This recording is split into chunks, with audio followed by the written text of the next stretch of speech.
আসসালামু আলাইকুম। আশা করছি সবাই অনেক ভালো আছো। সবাইকে রমজানের অনেক অনেক শুভেচ্ছা রইল।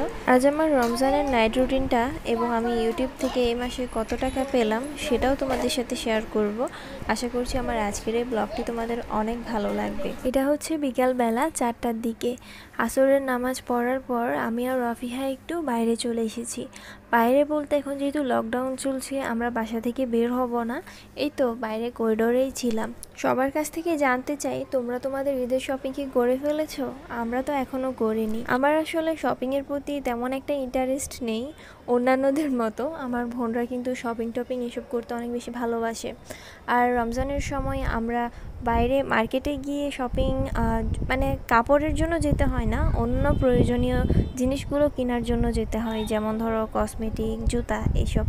আর কাপড়ের জন্য যেতে হয় না, কারণ আমাদের কাপড়ের একটা দোকান আছে। সবাইকে বলে রাখবো তোমরা চাইলে আমাদের কাপড়ের দোকান থেকে শপিং করতে পারো অনলাইনে।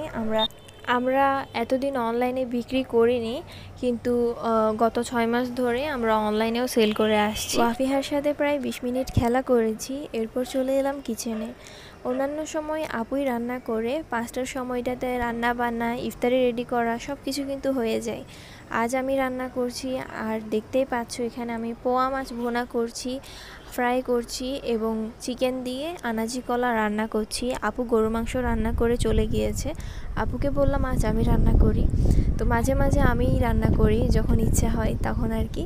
আর এখানে গাজরের পায়েস বানিয়েছি, আর বিরিয়ানিটা আপু বানিয়েছে। এবার আমি ইফতারি রেডি করে নেব। আমি 5টা থেকেই ইফতারি রেডি করা শুরু করে দিই প্রতিদিনই, এবং 6টার মধ্যে আমাদের ইফতারি রেডি করা কমপ্লিট হয়ে যায়। এবং 6টার পরে আমরা ইফতারির সামনে নিয়ে বসে থাকি, এবং ইফতারির সামনে নিয়ে বসে থাকলে কিন্তু অনেক বেশি সোয়াব লাভ করা যায়। এবং এই সময় আল্লাহ তাআলার কাছে আমরা যেটাই দোয়া চাইবো আল্লাহ তাআলা সেটাই কবুল করেন।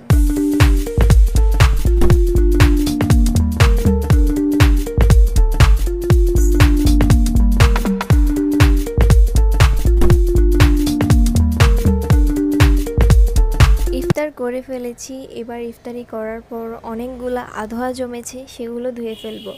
এই আধোয়াগুলো আপু ধুতে চায়, তবে আমি দেই না, নিজ দায়িত্বে এই আধোয়াগুলো আমি ধুয়ে ফেলি। আমি তোমাদের সবাইকে বলবো যারা আমার ভিডিওটা দেখছো, যারা বাসার ছোট সদস্য, তারা সবসময় নিজ দায়িত্বে কিছু কিছু কাজ করে রাখবে, এতে বড়রা অনেক বেশি হ্যাপি হবে এবং নিজেদেরও অনেক ভালো লাগবে। আধোয়া ধোয়ার পর নামাজ পড়ে নিতে হবে। আমি নিজে নামাজ পড়ে দেখাচ্ছি না, কারণ মেয়েরা আসলে নামাজ পড়ে নাকি শুধু স্বামী এবং বাবাই দেখতে পারে, সেই জন্য তোমাদের সাথে সেটা শেয়ার করলাম না। সবাই আসলে প্রায় সময় আমার কাছে জিজ্ঞাসা করো আমি ইউটিউব থেকে কত টাকা ইনকাম করি। আজ ভাবলাম তোমাদের বলেই দিই। এই মাসে আমি 24,000 টাকা ইনকাম করেছি।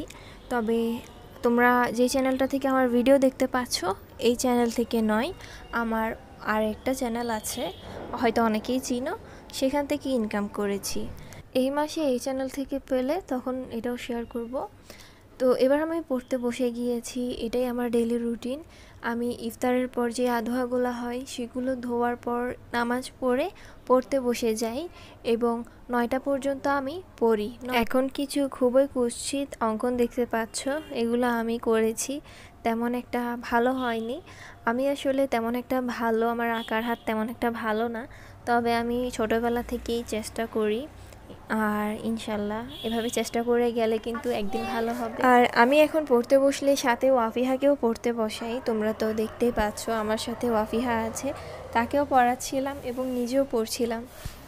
তোমাদের বাসায় যদি ছোট বাচ্চা থাকে তাদেরও তোমরা পড়াবে, এভাবে পড়াতে পড়াতে তোমাদের দক্ষতা অনেক গুণ বেড়ে যাবে। আমার তো পড়াতে অনেক বেশি ভালো লাগে। আমি ছোটোবেলা থেকে আমার ছোটো বোনকেও মাঝে মাঝে এভাবে পড়াতে বসতাম এবং আমি নিজেও পড়তাম। তো এভাবেই আমরা 9টা পর্যন্ত পড়বো। 9টার পর পড়া থেকে উঠে এশারের নামাজ এবং তারাবির নামাজ পড়ে নিব, এবং আমার 1 ঘন্টা সময় লাগে সব কিছু কমপ্লিট হতে। 10টা বাজে আমি টোটালি ফ্রি হয়ে যাই। এরপর 10টার পর থেকে আমার কোনো কাজ থাকে না, আমি ডিনার করে নিই এই সময়টাতে। আর ডিনার করেই আমি চলে যাই আব্বা আম্মুর রুমে গিয়ে তাদের বিছানাটা খুব ভালোভাবে ঝেড়ে দিই, এরপর খুব ভালোভাবে গুছিয়ে মশারি টাঙিয়ে নিজেদের রুমে চলে আসি, এবং একইভাবে নিজেদের রুমটাও ভালোভাবে ক্লিন করে নিই। আর মাঝে মাঝে এই কাজটা ছোটো বোনও করে। বিছানা গোছানোর পর আরও একটা কাজ আছে, সেটা হলো সবার রুমে রুমে 1 বোতল করে পানি রেখে আসা। এখন তোমরা দেখতে পাচ্ছ আব্বু আমার সাথে বিছানাটা গুছিয়ে দিচ্ছে এবং মশারি টাকতে হেল্প করছে। আব্বু প্রায় সময় যখনই আমাদের কোনো কাজ করতে দেখে হেল্প করে।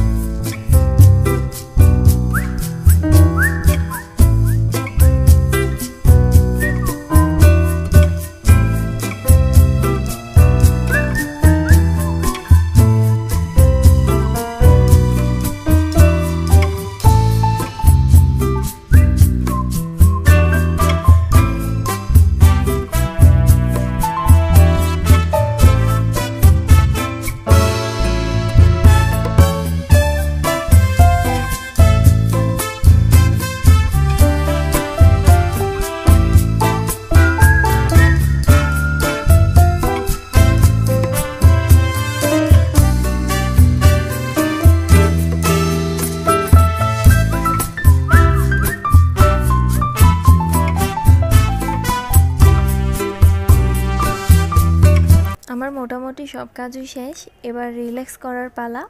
এবার আমি আর আমু মিলে একটা টিভিতে শো দেখি।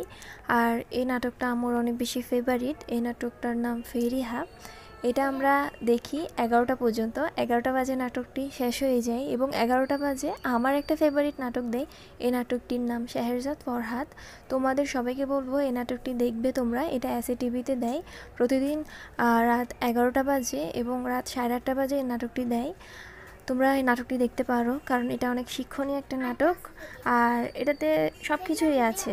একটা কথা তো বলতে ভুলে গিয়েছি, এই নাটকটা হলো ইরানি নাটক, বাংলাতে ডাবিং করে দেওয়া হয়। নাটকটা কেবল আধা ঘন্টা দেওয়া হয়। 11:30 বাজে নাটক দেখার পরে আমি চলে আসি আমার রুমে এবং আমি ঘুমিয়ে পড়ি না। আমি নিয়ে নিই আমার ডায়েরিটা, যেখানে আমি আমার দিনলিপি লিখি। মাঝে মাঝে দিনলিপি না লিখে আমি গল্পও লিখি। তোমরা যারা আমার ব্লগ প্রথম থেকে দেখে আসছো তারা তো জানোই গল্প লিখতে আমি অনেক পছন্দ করি। প্রায় 10 থেকে আধা ঘন্টা আমি 10 মিনিট থেকে আধা ঘন্টা আমি ডায়েরিতে নিয়ে সময় কাটাই। এরপর আমি লাইট অফ করে মোবাইলটা হাতে নিয়ে নিই এবং মোবাইলে বিভিন্ন শপিং করার জন্য কিছু ড্রেস কালেকশন, এগুলো আমার দেখতে ভালো লাগে। তো ড্রেস কালেকশন হতে বিভিন্ন কিছু আমি দেখে রাখি এবং অনলাইনে মাঝে মাঝে অর্ডারও দিয়ে থাকি। এরপর আমি চলে আসি আমার ফেসবুক পেজে, যেখানে আমি বিভিন্ন টাইপসের ভিডিও আপলোড করে থাকি। তো ফেসবুক পেজে আমি কিছুক্ষণ থাকি, সেখানে কোনো ভিডিও আপলোড দেওয়া থাকলে সেগুলো এরপর ভিডিও এডিটিং শুরু করে দিই। এভাবেই আমার সেহরি পর্যন্ত আমি জেগে থাকি এবং সেহরি খেয়ে আমি ঘুমিয়ে পড়ি। আশা করছি আমার নাইট রুটিনটা তোমাদের অনেক ভালো লেগেছে। ধন্যবাদ।